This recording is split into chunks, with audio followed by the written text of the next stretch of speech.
μιλήσουμε γενικά για τον ζεόλιθο και μετά θα μπορείτε να κάνετε οποιαδήποτε παρατήρηση, αλλά και ενδιάμεσο.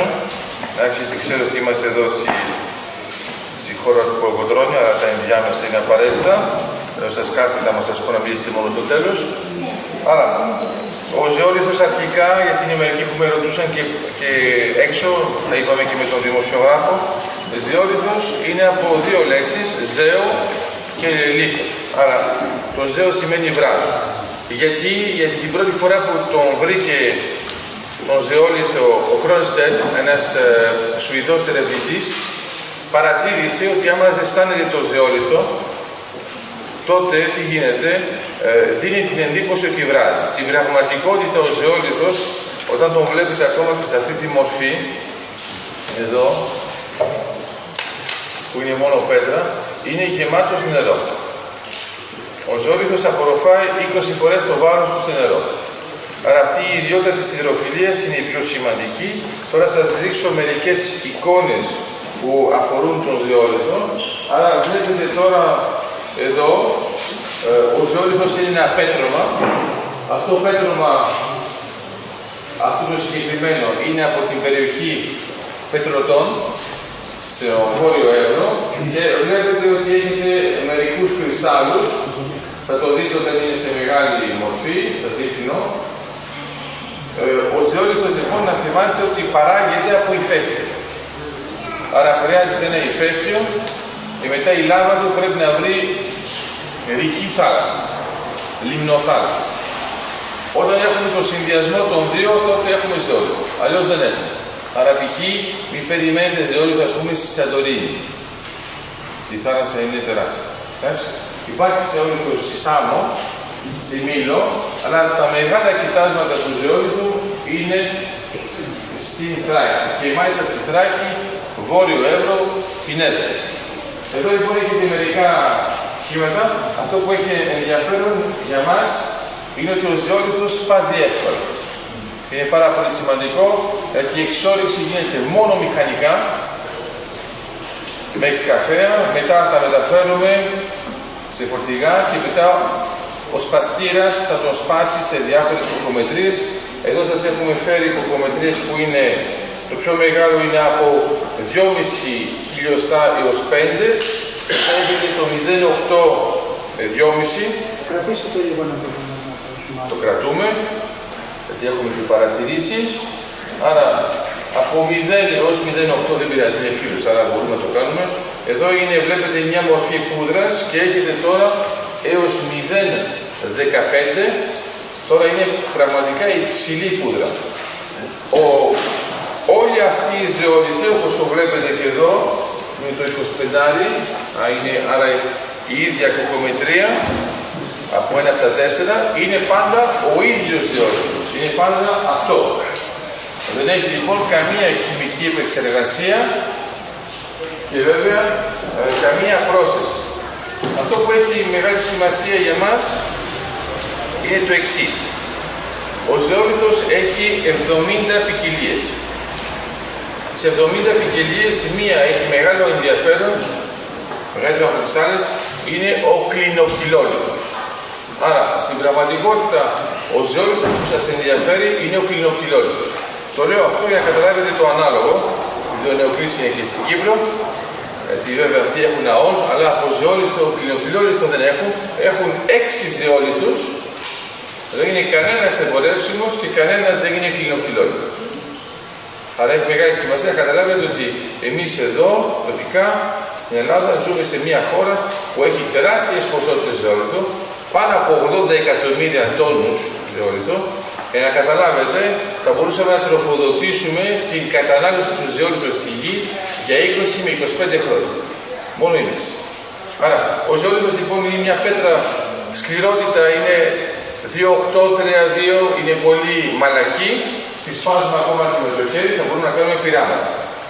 Προηγουμένως, επειδή τα λέγαμε και με τον δημοσιογράφο, δεν είναι τόσο εύκολο να εντοπίσουμε ζεόλιθο, γιατί βλέπετε αυτά τα τρία είναι και τα τρία ζεόλιθος. Αλλά δεν είναι απλώς ότι είμαι λίγο γεωλόγος, κοιτάζω το χρώμα και λέω «Α, ζεόλιθος». Γιατί ο ζεόλιθος έχει μια ιδιότητα που θα δείτε ότι είναι πολύ απλή, είναι λευκός. Άρα, μόλις το βάζετε με ένα πέτρωμα που έχει ένα μικρό χρώμα, παίρνει το χρώμα του άλλου. Άρα εδώ βλέπετε ότι ενώ έχετε τρεις ζεόλιθους, δεν έχετε το ίδιο χρώμα. Άρα εδώ θα έχετε και από μεταξάδες και από πετρωτά, το βλέπετε ότι είναι πρασινοχώ. Για να καταλάβετε, ο ζεόλιθος που έχουμε στην Ελλάδα είναι καθαρός ζεόλιθος από 95 έως 97% και το πράσινο οφείλεται μόνο στο 1% από άλλο πέτρο. Αλλά εδώ βλέπετε την εικόνα. Σας δείχνω άλλες εικόνες για να βλέπετε πόσο εύκολα σπάζει, έχει μεγάλη σημασία. Το λέω και για τον Γιώργο, για σπαστήρα, κάτι τα βρήκα σαν ιδέα. Και εδώ βλέπετε τα κομμάτια που στεμαχίζονται. Το άλλο που έχει μεγάλη σημασία, βλέπετε τους κρυστάλλους, ανάλογα με το μέγεθος μπορείτε να δείτε σε ποια ταχύτητα έχει αλλάξει η πέτρα την ώρα της ορθογέννησής της. Εδώ είναι το κοίτασμα. Το κοίτασμα στράκι και βλέπετε ότι όλα αυτά που βλέπετε είναι ζεόλιθος. Και εδώ. Άρα έχει μεγάλη σημασία, μη φοβάσαι Άννα, έχει μεγάλη σημασία ότι το κοίτασμα είναι επιφάνειας, είναι προσβάσιμο άμεσα και όλα αυτά που βλέπετε είναι ζεόλιθο. Άρα, το παίρνουμε τον ζεόλιθο, να ξέρετε ότι ο ελληνικός στρατός χρησιμοποιεί τον ζεόλιθο για να φτιάχνει τους δρόμους. Γιατί επειδή απορροφάει πολύ το υγρό, ο δρόμος σας είναι στεγνός, ενώ αλλού θα είναι λάσπης. Και πώς κάνει τον οδοστρωτήρα, με ελπίστευτε. Αλλά μπορώ να σας πω ότι αποτελεσματικότητα, δεν ξέρω αν έχετε δει κάτι που έχει περάσει κάτι από τεθωρακισμένο, μπορεί να φανταστείτε τι γίνεται. Άρα, αυτό είναι. Εδώ είμαστε στο Μουσείο στα Πετρωτά με τον Γιάννη τον Παπαδογιάννη, που μου δείχνει διάφορους ζεόλιθους που έχουμε, με διάφορα χρώματα, και εδώ. Άρα φανταστείτε τώρα ότι όλα αυτά είναι ζεόλιθος από διάφορες περιοχές, διάφορα κοιτάσματα, και γι' αυτό έχει τις διαφορές. Υπενθυμίζω λοιπόν αυτό που είπαμε, ότι ο ζεόλιθος έχει 70 ποικιλίες. Αλλά για να καταλάβετε πόσο σημαντικός είναι ότι έχουμε φτιάξει 150 συνθετικούς ζεόλιθους. Άρα, άμα μπείτε στο διαδίκτυο και βρείτε αυτόν τον πίνακα, άμα κλικάρετε σε ένα από αυτά τα τρία γράμματα, θα σας δείξει έναν ζεόλιθο. Όλα αυτά είναι όλοι ζεόλιθοι. Αυτοί εδώ είναι ακριβοί γιατί είναι συνθετικοί και τους κάνουμε για υλικούς λόγους. Τώρα, αυτό που έχει μεγάλη σημασία για μας είναι το εξής. Ο ζεόλιθος, τώρα όταν λέω για μας, μιλάω για την περιοχή. Άρα, στην περιοχή υπάρχει ένα πολύ καλό λάδι. Είναι μερικοί που το παλεύουν. Είναι μερικοί που δεν το παλεύουν πια. Γιατί νομίζουν ότι δεν θα τα βγάλουν πέρα ή δεν αξίζει. Αλλά μερικές φορές έχουμε ανθρώπους που δυστυχώς έχουν ελιές, δεν τις μαζεύουν. Έτσι σου λέω ότι δεν θα έχουμε απολαβές. Και εξηγώ λοιπόν το εξής. Το κόστος που έχετε είναι το νερό και το λίπασμα. Δύο πράγματα που θα είναι σημαντικά όταν θα αξιολογήσουμε τη δράση του ζεόλιθου. Ο ζεόλιθος δεν είναι λίπασμα. Εντάξει. Άρα, μην φύγετε από εδώ θεωρώντας ότι θα βάλουμε ζεόλιθο και είναι εντάξει, δεν πάει έτσι. Ο ζεόλιθος καθαρίζει τη γη. Δεν την εμπλουτίζει όπως κάνει το λίπασμα. Εντάξει. Ποια είναι η διαφορά? Ο ζεόλιθος κρατάει τα βαριά μέταλλα. Ο ζεόλιθος κρατάει τις τοξίνες και τις ελεύθερες ρίζες. Αυτό σημαίνει τι? Τα βαριά μέταλλα, αν μερικοί από εσάς θεωρούν ότι δεν έχουν βαριά μέταλλα, είναι αυτοί που πιστεύουν ότι δεν υπάρχουν αυτοκίνητα. Δεν μιλάω καν για τους καπνίστες. Εντάξει, αυτοί δεν πειράζει. Η σημασία είναι να μην μας απασχολούν εμάς και να μπορούμε να κάνουμε τη δουλειά μας. Αλλιώς βέβαια πελατεία κατευθείαν στο Παντελή και λίγο πιο πάνω. Εννοώ για το αυτό, νομίζω. Άρα, εξηγώ γιατί μερικές φορές τα ξεχνάμε. Αν μερικοί από εσάς, π.χ. για το κάπνισμα, νομίζουν ότι δεν τους πειράζει, είναι πολύ απλό γιατί η φύση είναι πιο ανθεκτική από τη βλακεία τους. Εξηγώ. Άμα πάρετε πνεύμονες και τους πατήσετε, η επιφάνεια θα είναι ένα γήπεδο ποδοσφαίρου. Άρα εσείς λέτε εμένα δεν με πειράζει αφού ανασένω ακόμα. Είσαστε στο πέναντι. Μετά φτάνετε στο μισό ποδόσφαιρο. Μετά όταν είσαστε προς το άλλο πέναλτι, αρχίζει να λέτε μήπως να δούμε κανένα γιατρό. Γι' αυτό.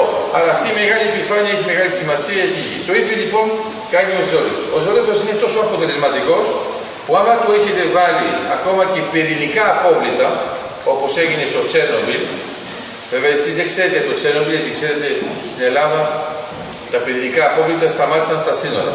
Δεν ξέραμε ότι εκεί πέρα δεν μπορούν να μπουν, άρα έμειναν μόνο εκεί.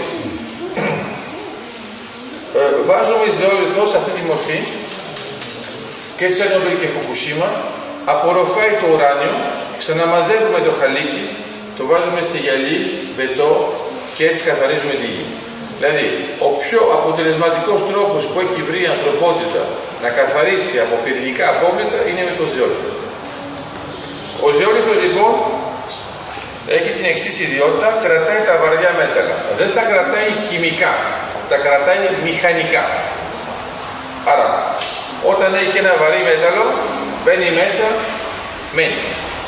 Γι' αυτό δεν είναι να ρωτάτε μετά αν βγαίνει ξανά, δεν ξαναβγαίνει ποτέ. Γι' αυτό έχει μια μεγάλη ιδιότητα. Όσο αφορά τις τοξίνες, οι τοξίνες τι είναι? Είναι ένα οργανικό προϊόν που παράγει ο άνθρωπος στα ζώα, το οποίο είναι τοξικό. Άρα, την ώρα της σύνδεσης της τοξίνης εμείς το έχουμε μέσα στο σώμα μας, όταν θα πάρουμε ζεόλιθο, θα μπορέσουμε να το αποβάλουμε και να μην έχουμε πια αυτή τη δράση της τοξίνης. Π.χ. τοξίνες που ξέρετε πολύ συχνά, ακόμα και οι κράμες σας οφείλονται σε αυτό.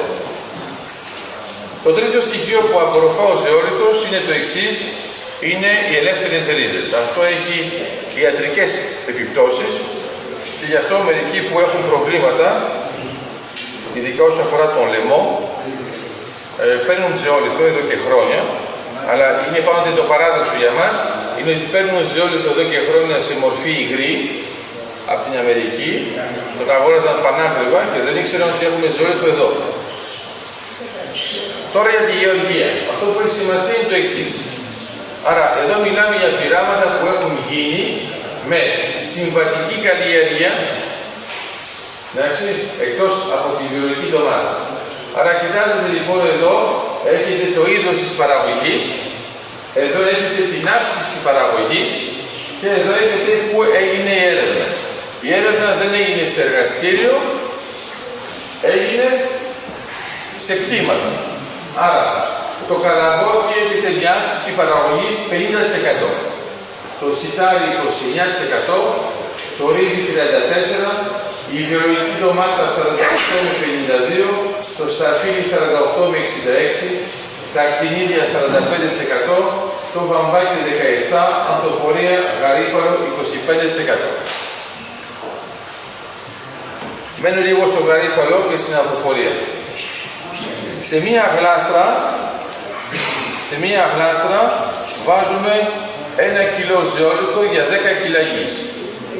Αυτή είναι.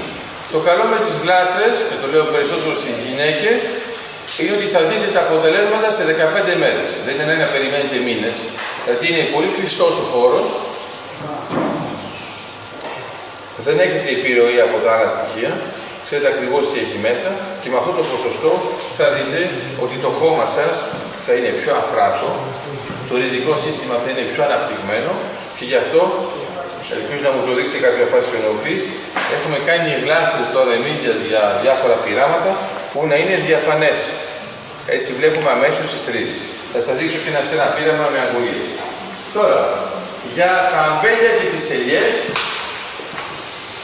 για τα αμπέλια θεωρούμε ότι ένα στρέμμα είναι 400 ρίζες, κατά μέσο όρο, θα χρησιμοποιήσουμε 150 κιλά ζεόλιθο. Για τις ελιές, σε ένα στρέμμα, είμαστε σε 25 ρίζες, θα χρησιμοποιήσουμε 200 κιλά ζεόλιθο. Άρα, εξηγώ για τις δύο περιπτώσεις. Π.χ. είναι μερικοί από εσάς που έχουν ένα κτήμα που είναι άδειο και θέλουν να βάλουν κάτι μετά. Άρα, εδώ θα βάλετε ζεόλιθο έως τα 30 εκατοστά. Το οργώνετε και την ώρα που οργώνετε ενσωματώνετε τον ζεόλιθο ταυτόχρονα. Τώρα, άμα έχετε ήδη αμπέλια ή ελιές, στην πραγματικότητα τι κάνετε, θα πάρετε ας πούμε την ελιά, εφόσον είμαστε εδώ, θα μιλήσουμε περισσότερο γι' αυτό. Μετά ο Δημήτρης θα μου πει: μιλάς για αμπέλια, αλλά τις ελιές τι γίνεται. Εκεί που έχετε τη ρίζα, γύρω-γύρω σκάβετε 10 εκατοστά, 15 το πολύ. Προσέχετε βέβαια τις ρίζες και ρίχνετε εδώ από 7 έως 8 κιλά ζεόλιθο στη ρίζα. Αυτό λοιπόν είναι η ενσωμάτωση. Στο τέλος της διαδικασίας θα αφήσουμε το χαλικάκι από το ζεόλιθο, τέτοιου τύπου, γιατί όταν είμαστε σε μεγάλα δέντρα δεν υπάρχει λόγος να είμαστε σε μικρότερη ποσότητα, και θα αφήσουμε λοιπόν το χαλικάκι στο τέλος.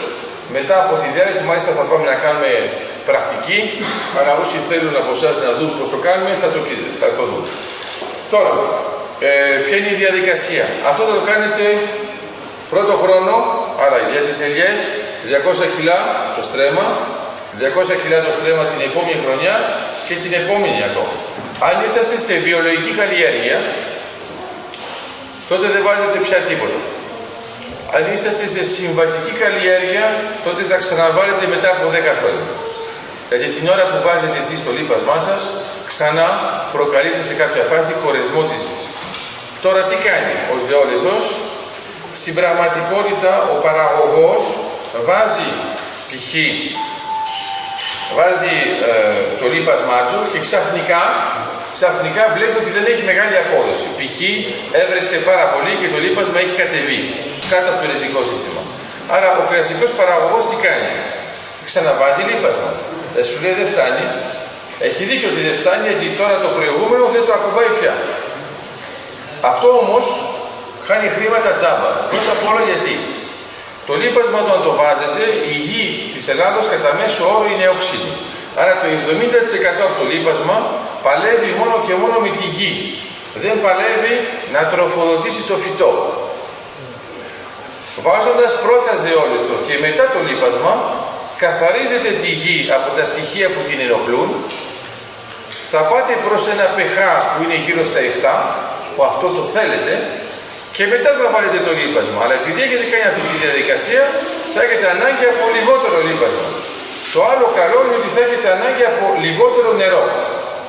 Τώρα, άμα δεν ξέρετε καθόλου τον ζεόλιθο και κάποιος σας πει, άμα βάζεις λιγότερο νερό, λιγότερο λίπασμα και βάζεις ζεόλιθο, θα έχεις αύξηση παραγωγής.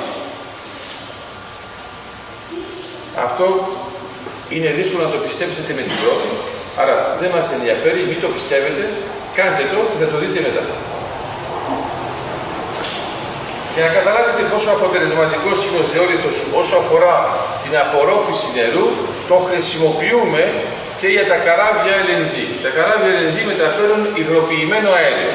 Άρα, πριν γίνει υγρό το αέριο, βάζουμε πρώτα ζεόλιθο, γιατί άμα δεν βάλουμε ζεόλιθο θα παράγουμε παγάκια, τα οποία θα χαλάσουν ακόμα και το ατσάλι, γιατί είναι παγάκι πολύ σκληρό, γιατί είναι στους μείον 162 βαθμούς. Βάζουμε λοιπόν πρώτα ζεόλιθο, απορροφάει όλο το νερό και μετά υγροποιούμε το φυσικό αέριο και το κάνουμε υγρό. Καταλαβαίνετε λοιπόν ότι αν η τεχνολογία στον τομέα του καθαρισμού από τα παιδικά απόβλητα, της ενσωμάτωσης μέσα στους υδρογονάνθρακες, που είναι ένας τομέας, όπως ξέρετε, δεν υπάρχει καμία εταιρεία στον τομέα των υδρογονάνθρακων που είναι φιλανθρωπικό ίδρυμα, εντάξει. Άρα βγάζουν χρήματα, κοιτάζουν τι είναι το καλύτερο. Το καλύτερο που έχουν βρει είναι ο ζεόλιθος. Και εδώ λοιπόν είναι μια παραγωγή. Εδώ έχετε ένα συνθετικό ζεόλιθο που έχει οπές μόνο 2 τύπου. Εντάξει, 2. Άρα αυτός εδώ είναι ο ZSM5. Αυτός φτιάχτηκε συνθετικά και είναι μόνο στο 5ο πείραμα, γι' αυτό λέγεται έτσι.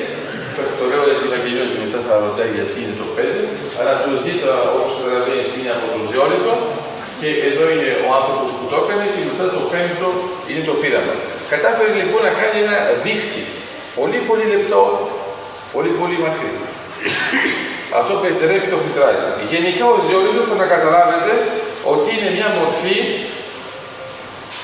που μοιάζει με το σφουγγάρι. Άρα τι κάνει το σφουγγάρι, αν θυμάστε καλά, έχετε μια περιοχή που είναι βρώμικη. Βρέχετε το σφουγγάρι, καθαρίζετε με το σφουγγάρι η βρωμιά με το νερό εγκλωβίζεται στο σφουγγάρι και μετά ξεπλένεται το σφουγγάρι. Άρα είναι ακριβώς το ίδιο. Απλώς η ιδέα ποια είναι? Είναι ότι εδώ είναι πέτρωμα και δεν αλλάζει μορφή. Άρα μια μεγάλη εφαρμογή που έχει ο ζεώρηθος είναι στο μπετό.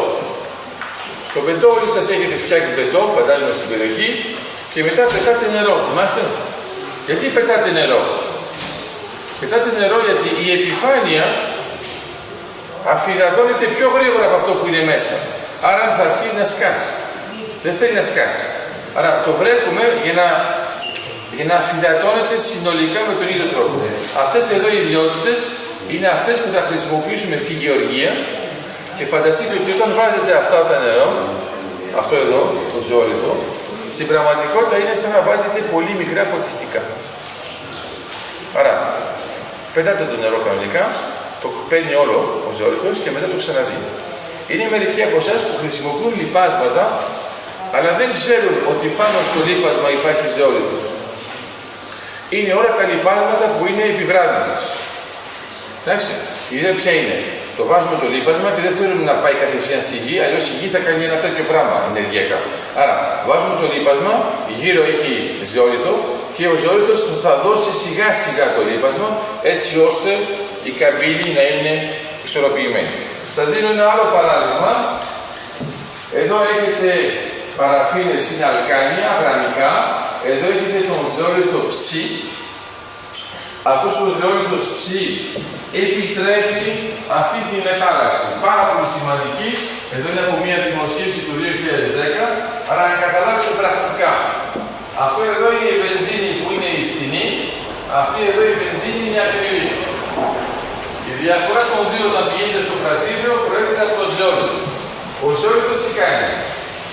Θα περάσουν από αυτές τις τρύπες μόνο και μόνο τα γραμμικά, δηλαδή οι παραφίνες. Όταν θα μπουν εδώ μέσα, θα είναι όξινο το περιβάλλον και μετά θα έχουμε μια βενζίνη εδώ με υψηλότερο δίκτυο κτανίων. Αυτό λοιπόν το βλέπετε είναι δύο μεγάλες κρίσεις σε αυτό το τομέα. Τώρα θα σας δείξω για την γεωργία. Έχουμε λοιπόν 100% ένα φυσικό προϊόν. Άρα θα κάνουμε ένα τεστ τώρα. Πρώτα απ' όλα, για όσους κάνουν βιολογική καλλιέργεια, και έχει πάλι ενδιαφέρον όσοι λένε ότι κάνουν βιολογική καλλιέργεια, γιατί είναι ένα τεστ που, προσέξτε, εγώ είμαι καλός σήμερα, γιατί με κάλεσε η Άννα, άρα σας κάνω το τεστ μόνος μου, για να μην εκτεθείτε μετά όσοι μου πούνε ότι κάνουν βιολογική καλλιέργεια. Άρα βλέπετε το παίρνω στο χέρι. Το πρώτο πράγμα είναι ότι σκεφτείτε πόσα πράγματα παίρνουμε στο χέρι. Και στη βιολογική καλλιέργεια. Εντάξει. Ωραία. Εδώ βλέπετε στο τέλος θα μου αφήσει σκόρ. Βλέπετε. Θα μου πείτε αν το κάνετε αυτό στη βιολογική καλλιέργεια. Βλέπετε. Άρα, όσοι μου λένε ότι εγώ βάζω πράγματα που δεν πειράζουν καθόλου τον άνθρωπο, εγώ λέω συμφωνώ μαζί σου, αλλά δείξε μου ότι το κρατάς στο χέρι και το ότι το γλύφεις. Μετά δεν έχω πρόβλημα, γιατί οτιδήποτε βάζετε, στην πραγματικότητα ξέρετε πολύ καλά, ότι αμέσως σας λένε βάλτο, δεν υπάρχει κανένα πρόβλημα, αλλά μην το φας την ίδια στιγμή, να το φας πιο μετά. Μετά είναι 3 μέρες, 6 μέρες, 1 μήνα. Και ρωτάς λοιπόν, γιατί να μην χρησιμοποιήσεις ένα προϊόν το οποίο είναι απόλυτα φυσικό, το οποίο όταν το βάζουμε στην ελιά, με ψέκασμα, άρα ψέκασμα, η πούδρα, γιατί βάζουμε πούδρα και δεν βάζουμε το χαλικάκι, είναι απλώς για να μην βουλώσετε τα μπέκ, τίποτα άλλο, εντάξει, και τις ανδρείες σας. Άρα με την πούδρα τι θα κάνετε? Βάζετε 3 κιλά πούδρας σε 200 λίτρα και ψεκάτε. Αυτό θα σας επιτρέψει να μην έχετε δάκρυα. Τίποτα άλλο. Τι γίνεται? Η πούδρα στεγνώνει, πηγαίνει πάνω στον καρπό. Όταν το έχετε κάνει καλά, πρέπει αυτά να είναι λευκά. Άμα ο καρπός σας είναι λευκός και τα φύλλα, τότε είναι ψεκάσατε καλά. Άμα δεν το κάνατε καλά, είναι ότι δεν ανακατέψατε καλά, γιατί να θυμάστε, ο ζεώρηθος δεν διαλύεται. Εντάξει, είναι πολλοί που μπερδεύονται με τα φάρμακα και σου λένε θα το βάλω μέσα, θα διαλυθεί. Καμία σχέση. Πρέπει να ανακατεύεται συνεχώς και το πετάτε. Αυτό που είχαμε παρατηρήσει είναι ότι οι σκονισμένες ελιές έχουν λιγότερο δάκο, αλλά βάζοντας τον ζεόλιθο δεν έχουμε καθόλου δάκο, χωρίς να βάλουμε τίποτα το παράξενο. Έχει μεγάλη σημασία για ποιο λόγο. Ο ζεόλιθος επιτρέπει στο νερό να περνάει και επιτρέπει και στον αέρα να περνάει. Γι' αυτό όταν κάνουμε ακόμα και μάσκες για ζεόλιθο, δεν έχετε ανάγκη να βάλετε μάσκα ενυδάτωσης μετά, το βάζετε κατευθείαν από το ζεόλιθο.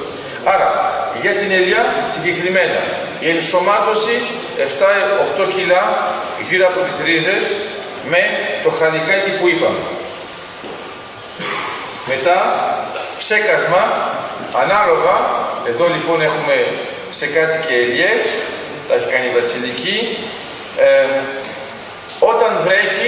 Όταν βρέχει, άμα δείτε ότι δεν είναι πια λευκό, αν δεν είναι πια λευκό, δεν είναι συστηματικό, τότε ξαναβάζετε.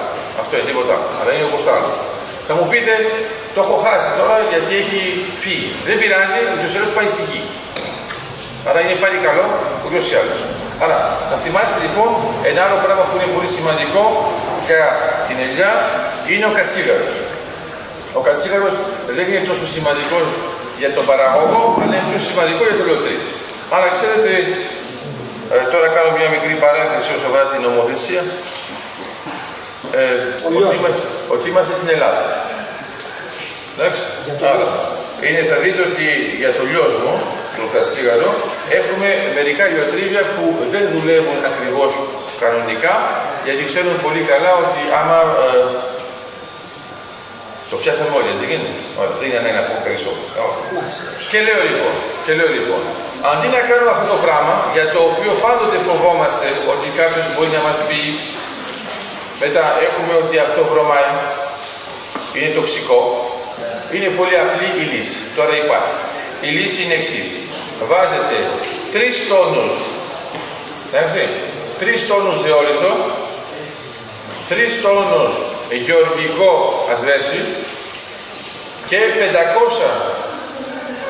500 τόνους κατσίγαρο λιώσιμο. Αυτό θα σας καθαρίσει, δεν θα έχετε μυρωδιά, δεν θα έχετε τοξικό και το χρησιμοποιείτε κατευθείαν στα λίπατα. Και ρωτάω λοιπόν, γιατί οι άνθρωποι να το πετάνε και να φοβούνται τις επιπτώσεις, ενώ μπορούν να το καθαρίσουν και να το βάλουν μετά ως λίπατα. Αν μερικοί από εσάς θέλουν να το ελέγξουν σε άλλες περιοχές, είναι εδώ ο Γιώργος, Νεμαία, εντάξει, το δοκίμασα και ρωτάτε επί του πρακτέου. Αλλά στη συνέπεια το λέω συνοπτικά τώρα. Ελιές, ενσωμάτωση, 1, 2, 3 χρόνια. Συμβατική καλλιέργεια, δεν κάνω τίποτα για 10, ξαναβάζω μετά. Βιολογική, δεν ξαναβάζω. Το ψέκασμα είναι όταν έχω καρπό και φοβάμαι το δάκο. Είναι και εναντίον, δηλαδή δουλεύει και εναντίον στους μύκητες, που είναι σημαντικό. Δηλαδή την ώρα που εσείς έχετε κάνει όλα καλά τη δουλειά σας, ξαφνικά σας έρχεται ο δάκος. Εντάξει. Άρα, και αυτό βέβαια χρησιμοποιείται και σε άλλες καλλιέργειες. Απλώς να ρωτάτε λίγο σε ειδικούς, ας πούμε για την ελιά θα είμαστε 7-8 κιλά, για την πορτοκαλιά θα είμαστε στα 5. Εντάξει, δεν έχει μεγάλη διαφορά. Σας δίνω λοιπόν ότι έχει ένα άλλο στοιχείο που είναι πολύ σημαντικό, θα σας αφήσω να δοκιμάσετε, αλλά αν θέλετε να δοκιμάσετε είναι πολύ απλό. Πρώτα απ' όλα να το πάρετε στο χέρι σας. Θα βοηθήσει ο νεοφύης, όχι η Βαγγελιό θα βοηθήσει, γιατί την έχουμε κάνει να έχει πτυχία εκεί με 10. Λοιπόν, Βαγγελιό, θα τους δώσεις αυτό για να φτώνουν λίγο. Και το άλλο είναι το εξής, είναι το πιο λεπτό, κάντε έτσι και να δείτε ότι είναι άοσμο, άγευστο και το πιο ενδιαφέρον, καθαρίζει το στόμα σας.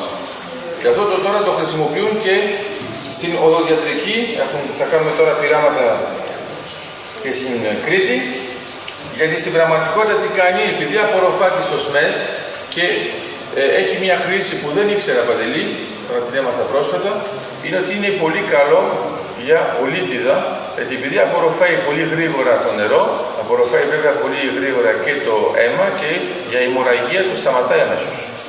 Χρησιμοποιούν αυτό. Άρα θέλει πολύ. Σε κάποια φάση θα δείτε ζεόλιθο μέσα σε οδοντόπαστα. Εντάξει, μην ξαφνιαστεί. Άρα τους δίνεις, όσοι δεν θέλουν, δεν δοκιμάζουν, ούτως ή άλλως ο καθένας είναι ελεύθερος να το δοκιμάσει. Εδώ λοιπόν θα ήθελα να σας δείξω ταυτόχρονα ένα πείραμα που γίνεται. Για όσους πιστεύουν ότι ο ζεόλιθος είναι ένα καινούριο φρούτο και δεν το έχουν πάρει βρέφα, είναι εδώ. Εδώ έχετε την Ευρωπαϊκή Ένωση που προωθεί τον ζεόλιθο. Πού είναι η Βάσο? Δεν είναι εδώ. Θα μου πει ότι δεν το άκουσε. Λοιπόν, Βάσο, εδώ, κοίτα εδώ. Η Ευρωπαϊκή Ένωση σύμφωνα με την οδηγία, βλέπεις τον κώδικα, και εδώ σου δείχνω 2005. Εδώ είναι για τα ζώα. Ζωοτροφές. Εδώ βλέπει, είναι γραμμένο μας το κείμενο. Έχουμε την άγω ειδών γύρων Σολομού. Ακόμα και βέβαια και για το ψάρι. Άρα αυτό που σας λέω τώρα δεν είναι παράξενο που κάνουμε τη δοκιμή, γιατί το χρησιμοποιούμε και στην κτηνοτροφία. Για να καταλάβετε, για τις αγελάδες, άρα μετράμε ανάλογα με τις αφλατοξίνες, βάζουμε από 50 γραμμάρια έως 100 γραμμάρια την ημέρα μέσα στην τροφή. Θα δείξω μετά άλλα πειράματα. Άρα, εδώ σας δείχνω κάτι το πρακτικό, είναι μια αγκουριά, η οποία έχει 0%, 5, 10, 15, έως 20% ζεόλιθο. Άρα βλέπετε τις αγκουριές. Αυτό είναι ένα πείραμα που έγινε στο Πανεπιστήμιο Θεσσαλονίκης. Εδώ το βλέπετε με 5% και το βλέπετε από κοντά. Άρα κοιτάξτε εσείς που είστε πιο ειδικοί πόσες ρίζες βλέπετε, την πυκνότητα και το μέγεθος. Άρα εδώ είναι με 5%, εδώ είναι με 10%, εδώ είναι με 15%, εδώ είναι με 20% και εδώ είναι με 0. Τι γίνεται? Επειδή ο ζεόλιθος είναι υδρόφιλος, επιτρέπει τη γη να είναι πιο μαλακή, οι ρίζες φυτρώνουν πιο εύκολα, δυναμώνουν πιο γρήγορα και το ριζικό σύστημα είναι πιο ανθεκτικό. Εδώ σας δείχνω τώρα για τις περιπτώσεις που, ας πούμε, δεν θέλετε να χρησιμοποιήσετε το ζεόλιθο σε κτήματα που λειτουργούν πολύ καλά, εγώ σας συστήνω να τα βάλετε σε κτήμα που δεν λειτουργούν καλά. Γιατί? Γιατί άμα δεν λειτουργεί καλά, λες γιατί να μην το δοκιμάσω. Εδώ σας δείχνω λοιπόν την ποιότητα του ζεόλιθου όσο αφορά τον καθαρισμό. Άρα, εδώ έχετε υγρά απόβλητα βαφείου. Θα βάζουμε πάνω σε αυτή τη συσκευή. Αυτή η συσκευή απλώς περιστρέφεται έτσι γρήγορα για να ανακατώνει συνεχώς. Και βάζουμε μέσα ζεόλιθο και αυτό εδώ γίνεται αυτό. Το χρώμα από την ουσία πάει στο ζεόλιθο και γίνεται άουσμα. Ενώ αυτό χρωμάει. Άρα αυτό εδώ είναι πόσιμο. Εντάξει, το χρησιμοποιούν πολύ στη Σουηδία για τα φίλτρα νερού και τον καθαρισμό. Εδώ λοιπόν σας δείχνω απόβλητα από μυθοδεξίο. Βλέπετε κάθε φορά. Εδώ είναι πώς είναι πριν, αυτό είναι πώς είναι μετά και εδώ είναι πώς είναι ο ζεόλιθος. Έχει μεγάλη σημασία να σκεφτείτε ότι αυτά εδώ είναι από τα χειρότερα πράγματα που μπορούμε να έχουμε. Εδώ είναι από βιομηχανική ζώνη. Και γίνεται έτσι. Με αυτό το ζεόλιθο. Εδώ είναι από αστικά λίμματα. Το βλέπετε εδώ. Πάλι αστικά λίμματα, απόβλητα, όλες αυτές οι εικόνες κάθε φορά είναι από εδώ έως εκεί. Εδώ σας δείχνω κάτι χειρότερο, είναι κατευθείαν η λάσπη. Που μπορεί να καταλάβετε ότι αυτό βέβαια είναι πολύ πιο βρώμικο από τη γη σας. Άρα, αν ο ζεόλιθος χρησιμοποιείται για να καθαρίσουμε από αυτά, φανταστείτε πόσο καλά καθαρίζει τη γη σας. Εδώ λοιπόν αυτό που μπορείτε να δείτε είναι ότι είναι έτσι και μετά πως είναι μετά. Αυτό που έχει σημασία είναι ο ζεόλιθος βγάζει την οσμή, βγάζει τις τοξίνες, τις ελεύθερες ρίζες και τα βαριά μέταλλα και το προϊόν που μένει χρησιμοποιείται μερικές φορές σε κατασκευές, και αν είναι οργανικό, όπως είπαμε προηγουμένως, και ακόμα και σε ρήπαση. Εδώ είναι η ηχοκομετρία την οποία σας είπα, θα το δείτε και μετά. Άρα εδώ είναι το πετραδάκι, αν θέλετε, λίγο πιο μικρό εδώ. Εδώ βλέπετε με 0,5 και εδώ είναι 1. Άρα, ένα τεστ να ξέρετε για την ανθρώπινη χρήση είναι όταν το βάζετε στο στόμα σας και κάνετε τα δόντια έτσι, δεν πρέπει να νιώθετε καθόλου την άμμο. Άμα νιώθετε, είναι ότι είναι λίγο πιο ψηλά από ό,τι πρέπει. Εδώ έχουμε μια φωτογραφία με κολοπτικό μικροσκόπιο και έτσι μπορείτε να δείτε, αυτό που βλέπετε το Z είναι ο ζεώρυθος. Εδώ μπορείτε να δείτε ότι αυτό που σας φαίνεται σαν πέτρα τελικά είναι γεμάτο τρύπες. Άμα πάρετε ένα σφουγγάρι, είναι πολλοί από εσάς που θεωρούν ένα σφουγγάρι φυσικό. Κάλυμνος. Είναι πολλοί από εσάς που θεωρούν ότι το σφουγγάρι απορροφά το νερό από τις μεγάλες τρύπες. Είναι λάθος. Από τις μεγάλες τρύπες μπαίνει, βγαίνει. Δεν κάνει τίποτα άλλο. Το σφουγγάρι απορροφά από τις πολύ μικρές. Ο ζεώρυθος δεν έχει μεγάλες, έχει μόνο πολύ μικρές. Γι' αυτό εμείς το λέμε οριακό πρόσκυνο. Αυτό σας επιτρέπει να καθαρίσετε. Εδώ είναι νερό από λίμνη. Το λέω αυτό για εσάς. Είναι μερικοί από εσάς που κάνουν, ας πούμε, μια γεώτρηση. Το νερό δεν είναι καθαρό. Βάζετε ζεώρυθο, σας καθαρίζει. Υπάρχουν λοιπόν φίλτρα με ζεώρυθο.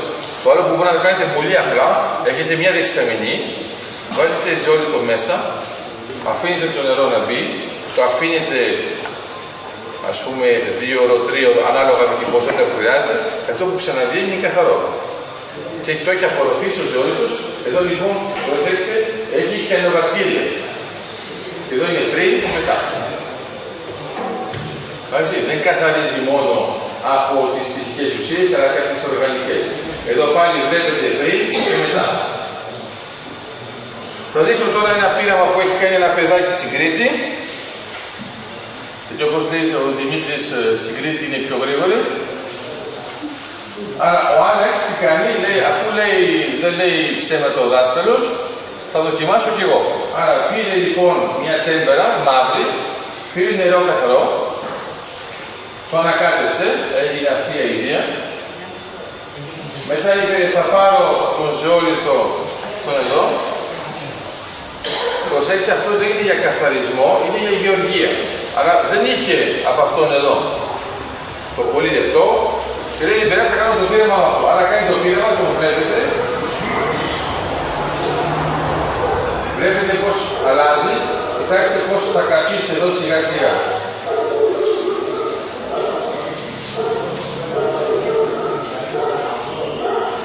Αυτό είναι το νερό που έχει στο τέλος. Αν ο Άλεξ είχε βάλει αυτό, θα ήταν μόνο το νερό που είχε στην αρχή, πριν κάνει την ανάλυση. Αυτό το βλέπετε λοιπόν για όσους έχουν κάνει λίγο ζωγραφική, και δεν λέω μόνο για τον Τζόνι που κάνει παραγγελίες. Ξέρετε πολύ καλά ότι αυτό που είναι μέσα στη τέμπερα έχει διάφορες ουσίες. Εδώ σας δείχνω κάτι πολύ συγκεκριμένο. Είμαστε στην Άωσα και είμαστε σε κερασιές. Άρα προσέξτε πώς πάει. Να το δείτε όλοι. Η διαφορά από τα δύο κτήματα είναι αυτό. Είναι ο δρόμος που περνάει από εκεί. Άρα έχουμε ένα κτήμα με ζεώρυθο, ένα κτήμα χωρίς ζεώρυθο. Ίδια γη, ίδια κεράσια, ίδια ποικιλία, ίδια βροχή, ό,τι θέλετε. Η μόνη διαφορά είναι ζεώρυθο χωρίς ζεώρυθο. Άρα, αυτό που μπορούμε να δούμε, εδώ είναι το δικό μου το χέρι, αυτό είναι το χέρι της Βασιλικής. Το δικό μου έσκαψα σοφοράκι που δεν έχει ζεώρυθο και πρέπει να ξύλεις, ενώ αυτή έφερε μια χούφτα. Είναι όπως πάντα, ο δάσκαλος δυσκολεύεται, ο μαθητής κάνετε εύκολα. Λοιπόν, εδώ είναι το χαλικάκι που σας έλεγα στο τέλος. Εδώ είναι οι ροδιές που είναι στις κεφαλές από τις κερασιές. Εδώ βλέπετε το φύλλωμα. Εδώ βλέπετε λοιπόν με τα αντιχαλαζικά. Είναι μερικοί από εσάς που θεωρούν ότι τα αντιχαλαζικά είναι τζάμπα. Καλά κάνω, αλλά να πιστεύουν στον Θεό ότι είναι πολύ μεγάλος Γιατί όταν σου έρχεται μία φορά, άρα επειδή εδώ είναι η Μακεδονία και Νάουσα, δεν είναι ότι πιστεύουν λιγότερο, αλλά σου λέει βάλει λίγο βαδιχαλαζικά. Άρα αυτό εδώ, όσοι ξέρουν από κερασιές, αυτό είναι 3 ετών. Δεν είναι 5 ετία. Άρα όλα αυτά τα δέντρα είναι 3 ετών. Για το ύψος, τώρα με βλέπετε, 1,87 και βλέπετε τον καρπό. Εδώ βλέπετε με το χέρι. Αυτός είναι ο ιδιοκτήτης. Άρα άμα θέλετε να κάνετε ερωτήσεις, Φώτης Φανιάδης, αυτός είναι δικό του, αυτός το έχει βάλει και βάζει εδώ και 3 χρόνια ζεόρυθο και έχει αυτά τα αποτελέσματα. Και τώρα θα σας δείξω κερασιά το άλλο. Το διπλανό. Εντάξει. Για όσους ξέχασαν. Εντάξει, γιατί δεν πρέπει να ξεχνάτε. Αλλά εμείς δεν έχουμε πρόβλημα, το δείχνουμε και μετά πάμε στο διπλανό. Η διαφορά είναι ο δρόμος. Όχι. Έχουμε και χειρότερα παραδείγματα. Τώρα εδώ είμαστε στο Καστελόριζο. Στο Καστελόριζο γιατί κάναμε τη δοκιμή με τα ισπεροειδή, γιατί στο Καστελόριζο η γη είναι πάρα πολύ ξερή, έχουμε πολύ μεγάλη αφυλάτωση και βέβαια τα δέντρα είναι μεγάλη δυσκολία. Εδώ λοιπόν ήταν η ιδέα να δείξουμε με την ομάδα, τους βλέπετε εδώ, άρα σκάβουμε γύρω, γεμίζουμε, μετά ξανακαλύπτουμε και μετά ξαναβάζουμε από πάνω. Άρα το αφήνουμε έτσι στη τελική κατάσταση. Μιλάω μόνο για την ενσωμάτωση. Λοιπόν, αυτό που έχει ενδιαφέρον το κάναμε λοιπόν στο Καστελόριζο και μετά από μερικούς μήνες τα παιδιά που είναι στο Καστελόριζο μας έβαλαν φωτογραφίες πώς είναι τα φυτά που βάλαμε. Εντάξει, και όταν τα βλέπετε έτσι, ακόμα και τα παιδιά που ήταν στην ομάδα δεν πίστευαν ότι έκαναν καλό στο φυτό, αλλά τώρα τι να πιστέψουν, το βλέπουν. Έχει μεγάλη σημασία, είναι ακριβώς ο ρόλος του δασκάλου. Εντάξει, βάζει πετραδάκια σε όλους. Όλοι λένε ότι πονά και μετά χαίρονται, αλλά μετά. Μετά βέβαια ξεχνάνε ότι τα βάλουν τη δάσκαλα. Εδώ είμαστε σε γήπεδο. Σε γήπεδο αυτό για τους άντρες, είναι πολύ απλά τα πράγματα. Αυτό είμαστε στο γήπεδο της γέφυρας και πηγαίνουμε και μυρίζουμε το γρασίδι. Το γρασίδι σε ένα γήπεδο, να καταλάβετε ότι είναι πιο δύσκολο από εσάς, είναι ότι δεν μπορείτε να πείτε στο στάδιο ξύλωσέ το, βάλε ζεόλιθο. Άρα δεν βάζουμε ενσωμάτωση εδώ, εδώ κάνουμε μόνο ψέκασμα. Άρα είσαστε με το μικρό το ταραστεράκι και ψεκάζετε σαν να βάζετε λίπασμα. Το αποτέλεσμα ποιο είναι? Είναι αυτό και κοιτάξτε, εδώ μυρίζω, γιατί άμα δείτε έναν υλικό θα δείτε ότι άμα ανοίξετε το γρασίδι και μυρίσετε τη βάση, θα δείτε ότι βρωμάει. Γιατί? Γιατί έχει μύκητες. Μπορεί να είναι ακόμα και το γρασίδι το πιο παλιό που το έχετε κόψει και έχει μείνει κάθετα. Εδώ λοιπόν με το ζεόρυθο δεν βρωμάει. Και κοιτάξτε τώρα, αυτό είναι το πιο εντυπωσιακό για μένα και για όλους τους άντρες που έχουν πάει στο ποδόσφαιρο. Αυτό είναι μονοκόμματο πράσινο, δεν είναι με λωρίδες. Άρα, όταν είδαν αυτές τις εικόνες και στο Μονακό, που όπως ξέρετε είναι μια πόλη της Ελλάδος, το εφάρμοσαν αμέσως στο στάδιο και όταν ο πρίγκιπας Αλβέρτος είδε τι κάνει ο ζεόρυθος στο στάδιο του Μονακό, είπε θα βάλετε ζεόρυθο σε όλα τα κτήματά μου. Το καλό με τον πρίγκιπα είναι ότι λέει μία φορά τη λέξη και μετά το βάλαν όλοι. Εντάξει. Εμείς βέβαια δεν έχουμε ούτε πρίγκιπες ούτε βασιλιάδες, άρα θα το λέμε 100 φορές μέχρι να το καταλάβουν όλοι. Εδώ λοιπόν έχετε το στάδιο. Σας δίνω ένα άλλο παράδειγμα. Εδώ είναι μεριζιές. Άρα δεν είναι ανάγκη να έχετε υψηλό δίκτυο νοημοσύνη για να καταλάβετε ότι από εδώ είναι ο ζεόρυθος και από εδώ είναι χωρίς ζεόρυθο. Εδώ λοιπόν η διαφορά είναι απλώς εκεί που περπατάει ο άνθρωπος. Είναι ρύζι ιταλικής ποικιλίας και στις δύο περιπτώσεις φωτίζονται από το ίδιο καταλέτο και βέβαια είναι η ίδια ύλη. Άρα κοιτάξτε πώς πάει. Όταν το βλέπετε αυτό, νομίζω και ακόμα και εδώ με αυτόν τον φωτισμό, είναι εντελώς πράσινο, ενώ εδώ έχει τις μύτες κίτρινες. Το βλέπουμε εδώ σε ανάλυση. Κοιτάξτε πράσινο. Αυτό μη μου πείτε ότι δεν θέλετε να δοκιμάσετε τέτοιο ρύζι. Εντάξει. Άρα έχουμε αυτό το πράσινο, ενώ από την άλλη πλευρά, βλέπετε, και έχουμε καναλέτο. Άρα αυτό που είχαμε εντοπίσει είναι το εξής, είναι ότι το καναλέτο μερικές φορές το νερό κάθεται. Τότε έχουμε βακτηρίδια. Αυτό είναι τέλειο, το φαντάζεσαι, κάθεται, ζεστό νερό, ήλιο. Εντάξει, εκεί πέρα τα δίνουν όλα. Άρα τι κάνουμε, βάζουμε ζεόλιθο μέσα. Και επειδή βάζουμε ζεόλιθο μέσα, το νερό είναι καθόλου. Άρα εδώ βλέπετε πάλι τη διαφορά για να είμαστε ξεκάθαροι. Τώρα βλέπετε την ενσωμάτωση που κάναμε εδώ στην περιοχή. Άρα το βλέπετε πως είναι το μεγάλο και το μικρό.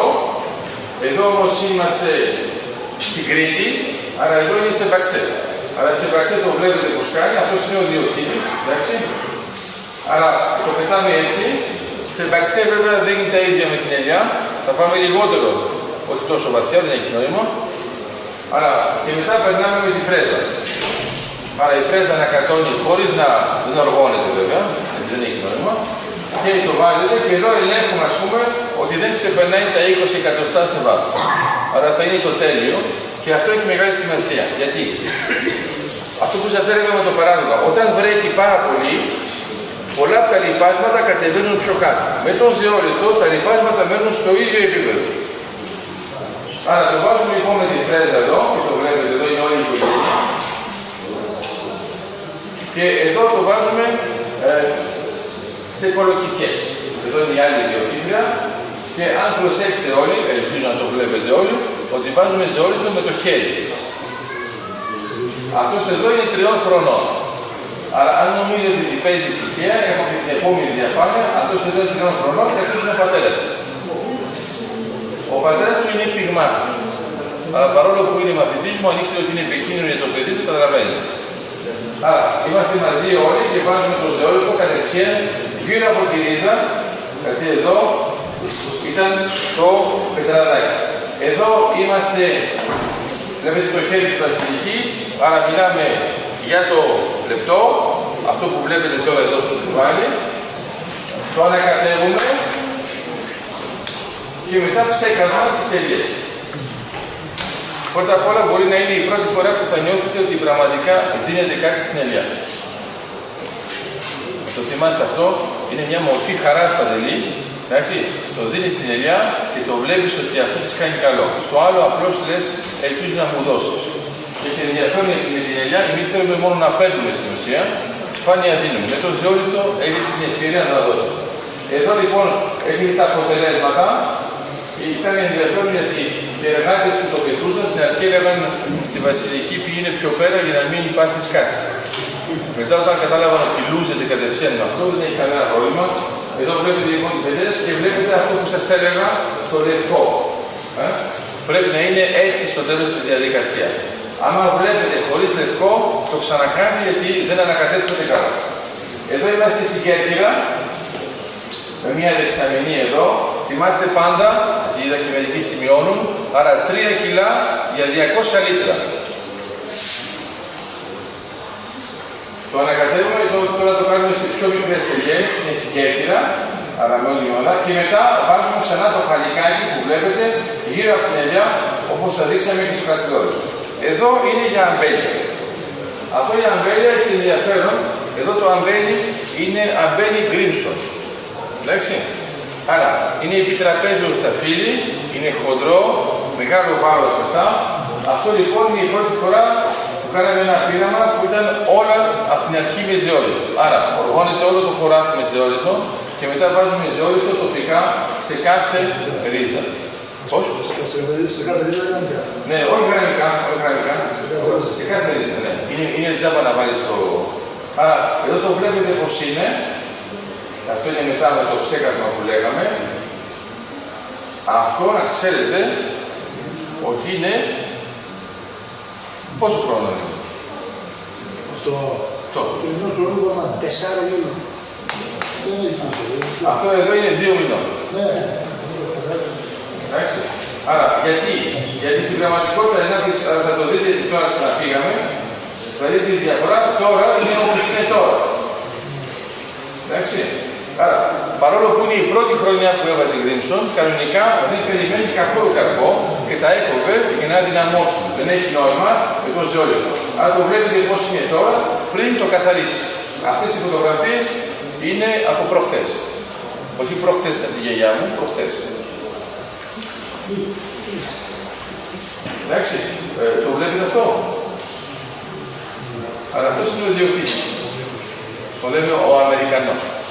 Πήγε σε κάποια φάση στην Αμερική και μετά κατάλαβε ότι μπορούμε να κάνουμε κάτι άλλο. Αυτό εδώ είναι όπως είναι σε αυτή τη φάση. Όσο αφορά το πότισμα, να το ξέρετε, έχει κάνει ένα πολύ απλό πότισμα, γιατί έχει μια. Έγινε ίσο, αλλά στο τέλος εδώ στην άκρη, εδώ υπάρχει νερό που περνάει, σαν καναλέτο, άρα το ποτίζει και πηγαίνει γραμμικά το πότισμα χωρίς να ασχολείται. Δηλαδή είναι το πιο απλό. Άρα εδώ βλέπετε την ημερομηνία πώς ήταν πριν και μετά πήγαμε. Και για να καταλάβετε, αν είσαστε πολύ προσεκτικοί, βλέπετε ότι εδώ έχετε ένα καλάμι και εδώ έχετε δύο. Ήταν τόσο σκληρό που έσπαζε το άλλο. Άρα έβαλε δεύτερο. Δεν το περίμενε ο ίδιος. Δηλαδή είχε συνηθίσει, άρα το βλέπετε πριν, μετά. Εδώ είμαστε σε μιλιά. Σε μιλιά είχαμε ένα άλλο πράγμα που φοβούνται οι άνθρωποι που παράγουν τα μήλα, είναι το κάψιμο από τον ήλιο. Άρα, στην πραγματικότητα κάνουμε ακριβώς το ίδιο που κάνουμε με το θέμα του δάκου. Για τις γυναίκες είναι σαν να βάζουμε αντιλιακό. Άρα βάζουμε το λευκό του ζεόλιτου θα καλύψει το φυτό, με το νερό θα κάνει ένα φιλμ και αυτό το φιλμ θα αποκρούει περισσότερο, γιατί αυτό εδώ, άμα γίνει λίγο καφέ, δεν είναι απορρεύσιμο. Λοιπόν, αυτός εδώ έβαλε, προσέξτε, εδώ έχει μήνες που δεν είχε ποτίσει, όλα αυτά τα έκανε μόνο με ζεόλιτο και ο άνθρωπος δεν ήξερε τότε ότι βάζουμε ζεόλιτο και ενσωμάτωση. Έβαλε μόνο για ψέκασμα. Αυτά λοιπόν τα δέντρα που βλέπετε είναι μόνο με ψέκασμα από ζεόλιτο. Και εδώ είναι όπως το βάλαμε μετά στη συνέχεια για να το δείξουμε πώς γίνεται η εσωτερική φάση. Όλα αυτά που σας είπα, κανονικά, αν έκαναν καλά τη δουλειά τους εδώ, αν θα δω, θα το αξιολογήσω, έχετε πάρει όλοι ένα φυλάδιο τέτοιου τύπου, εντάξει. Αν θέλετε να δείτε περισσότερα πράγματα, μπορείτε να δείτε στην ιστοσελίδα που φτιάξαμε ελληνικός ζεόλιτος, όπου υπάρχουν μέσα στοιχειακά διδακτορικά που αφορούν το ζεόλιτο και οτιδήποτε είναι καινούριο στον τομέα. Άρα, συνοπτικά βλέπετε το εξής. Έχουμε εδώ 4 κοκομετρίες. Σας λέω μερικές άλλες χρήσεις που μπορεί να σας ενδιαφέρουν. Μπορούμε να βάλουμε ζεόλιτο στα μελισσοκομεία. Άρα, βάζουμε ζεόλιτο σε μορφή πετραδάκι αρκετά μεγάλο γύρω από την κυψέλη και βάζουμε και στον πάτο από την κυψέλη, όχι την πούδρα για να μην κολλάνε, και αυτό τι μας επιτρέπει, γιατί ελπίζω να καταλάβατε ότι όταν μας λένε ότι το μέλι είναι πολύ καλό, είναι αλήθεια. Το θέμα είναι που γίνεται. Εγώ αυτό που βλέπω, και το βλέπετε κι εσείς, πολύ συχνά τα μελίσια τα βάζουμε κοντά στους δρόμους. Για λόγους ευνόητους, γιατί το μετακινούμε από μια ζωνά και λέμε εντάξει. Ωραία. Άρα θέλει να πει ότι θα έχετε βαριά μέταλλα. Το καλό λοιπόν, βάζοντας μέσα στην κυψέλη ζεόλιτο, κάνετε πάλι φιλτράρισμα την ώρα που περνάνε οι μέλισσες. Αυτό λοιπόν αποτρέπει και άλλα ζωήφια. Το άλλο που μπορεί να ξέρετε είναι ότι βάζουμε ζεόλιτο και συντροφή για τα σαλιγκάρια. Θυμάστε ότι έχετε ακούσει ότι δίνουμε στα σαλιγκάρια αλεύρι για να καθαρίσουν κτλ. Στην πραγματικότητα δίνουμε όμως και μαρμαρόσκονη. Τώρα αυτό που καταλάβαμε είναι ότι αντί να βάζουμε μαρμαρόσκονη, συμφέρει να βάλουμε ζεόλιτο. Ο ζεόλιτος, το είπα, είναι πολύ σημαντικό και στην κτηνοτροφία αλλά και στην ανθρώπινη φύση. Άρα οι αθλητές παίρνουν ζεόλιτο, γιατί είναι οι πρώτοι που το καταλάβουν ότι είναι χρήσιμος, 5 μιλιγκράμμ τη μέρα. Ναι, βάσου το τρώνε, δεν το ψεκάζουν πάνω στα πρόβατα. Το δίνουν για τροφή. Είναι ζωοτροφή, είναι το ίδιο λοιπόν, γιατί είχατε απόκριση μέσα. Μπράβο. Άρα, λέμε τις ελεύθερες ρίζες βαριά μέταλλα και για να αποφύγουμε τη μαστίτιδα, που λέει η Βάσο, πολύ σωστά, είναι ότι εκεί που κάθεται στο κρεβάτι της αγελάδας, εκεί που ακουμπάνε η μαστί, τότε πασταλίβουμε με πούδρα αυτήν εδώ, κάτω μέρος, γιατί ενοχλεί τους μύκητες. Άρα δεν έχουμε αυτό το φαινόμενο στην Αγελάδα. Η Αγελάδα είναι σε καλύτερη φάση και εσωτερικά και εξωτερικά και κατά συνέπεια έχει την καλύτερη παραγωγή. Για τα αυγά είναι 7% η αύξηση. Γενικότερα κάτι που πρέπει να θυμάστε είναι το εξής. Ο ζεόλιθος επιτρέπει μια καλύτερη γεύση, καλύτερο χρώμα και αν θέλετε την ώρα που θα το χρησιμοποιήσετε αυτό, γενικότερα θα μπορούσαμε να πούμε ότι διατηρεί τις οργανολεπτικές ιδιότητες. Δηλαδή, οτιδήποτε χαρακτηρίζει το φρούτο σας, επειδή το καθαρίζει, θα έχει καλύτερη γεύση. Είναι μερικοί από εσάς που είναι μεγαλύτεροι από τους πιο νέους και θυμούνται παλιές ποικιλίες που έτρωγαν. Ας μην πάρουμε τις ελιές, για να μην με ευρεάζετε, να θυμάστε, ας πούμε, την ντομάτα. Τώρα παίρνει την ντομάτα, είναι πανέμορφη, γυαλίζει, σαν φακός και μετά όταν τη βάζεις στο στόμα δεν έχει καμία σχέση με την ντομάτα που θυμόσου. Το λέω αυτό γιατί με τον ζεόλιθο θα ξαναβρείτε τη γεύση της ντομάτας που είχατε παλιά. Και στην πραγματικότητα, αυτό δεν μπορώ να σας το πω το σώμα, στην πραγματικότητα θα βρείτε καλύτερη γεύση γιατί και παλιά βάζαμε ό,τι να είναι μερικές φορές τα κτήματα, άρα μην νομίζετε ότι ήταν τέλεια. Λέω λοιπόν ότι εξοικονομείτε νερό, εξοικονομείτε λίπασμα, αυξάνετε την παραγωγή, έχετε ένα καλύτερο προϊόν όσο αφορά τη γεύση, όσο αφορά λοιπόν και το χρώμα αλλά και τη μυρωδιά. Να θυμάστε επιπλέον ότι ο ζεόλιθος απορροφά τις οσμές, άρα είναι ένα πολύ ωραίο τεστ, το κάνετε σε ένα σημείο του σπιτιού που συνήθως βρωμάει. Δεν μπορεί να το αποφύγετε λόγω αποχέτευσης, τέλος πάντων. Βάλτε ζεόλιθο εκεί πέρα. Ένα άλλο παράδειγμα, το λέω πιο πολύ για τις γυναίκες που ασχολούνται περισσότερο με τα ρούχα, βάζετε ζεόλιθο έτσι, μέσα σε ύφασμα και το βάζετε στα ρούχα. Άρα, δεν θα έχετε τη μυρωδιά, δεν θα έχετε τη μούκλα. Και εγώ το βλέπω στα εξοχικά που είναι σημαντικό, τα αφήνετε στο σπίτι, ας πούμε, μερικούς μήνες, μπαίνετε μέσα, βρωμάει. Εντάξει, δεν φταίτε εσείς. Άμα βάλετε ζεόλιθο είναι πολύ καλό. Και να ξέρετε τώρα ότι βάζουμε ζεόλιθο ακόμα και στην πογιά. Εντάξει, μέσα στην πογιά βάζουμε ζεόλιθο. Στην πραγματικότητα οι Θράκοι ήξεραν για το ζεόλιθο χωρίς να ξέρουν. Αλλά τι έκαναν? Έκαναν στάβλους με τούβλα από ζεόλιθο. Αυτοί οι στάβλοι δεν μυρίζουν. Άρα, άμα έχετε φίλους που ασχολούνται με πρόβατα, με χείρους, με διάφορα, με πουλερικά, σκεφτείτε να τους πείτε, βάλε λίγο ζεόλιθο και θα έχεις ακριβώς το ίδιο περιβάλλον χωρίς αυτή την οσμή. Δεν είναι λίγο, μην νομίζετε, κάνει μεγάλη διαφορά. Συγκεκριμένα λοιπόν, να σας δώσω ένα παράδειγμα στο ανθρώπινο είδος. Θυμάστε που σας είπα ότι έχω ένα μαθητή που είναι πυγμάχος. Αυτός είχε ένα γυμναστήριο 120 τετραγωνικά όπου πάλευαν Παγκράτιο 30 με 40 άντρες. Λοιπόν,